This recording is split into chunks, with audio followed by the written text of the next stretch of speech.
ব্যাপারটা এমন না যে আল্লাহ লিখে রেখেছেন বলে আপনি বেছে নিচ্ছেন। যেহেতু আপনি এটাই বেছে নেবেন, তাই আল্লাহ আগে লিখে রেখেছেন। এখানে পছন্দ আপনার, তবে আল্লাহ আপনার পছন্দ জানেন। যেমন ধরেন, একটা রাস্তার মোড়ে আসলেন, সামনে 5টা রাস্তা, রোড নাম্বার 1, 2, 3, 4, 5। এখানে পছন্দ আপনার, বেছে নিতে পারেন রোড নাম্বার 1, 2, 3, 4, 5।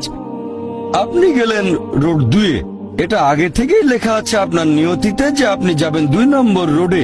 ব্যাপারটা এমন না যে আল্লাহ লিখেছেন বলে আপনি করছেন। যেহেতু আপনি এটাই বেছে নেবেন, তাই আল্লাহ আগে লিখে রেখেছেন। তাহলে পছন্দ আপনার। আপনি চাইলে টাকা উপার্জন করতে পারেন ভালো কাজের মাধ্যমে, হালাল উপায়ে, অথবা পারেন চুরি করে হারাম উপায়ে। পছন্দ আপনার। ধরেন চুরি করলেন, এটা আপনার সিদ্ধান্ত।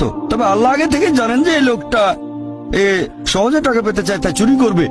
তাই আল্লাহ আগে লিখে রেখেছেন যে এই লোকটা 25 বছর বয়সে চুরি করবে। এখানে দোষটা কার? দোষ আসলে আপনার। তবে আল্লাহর আছে ইলমে গায়েব, তাই তিনি আগেই লিখে রেখেছেন।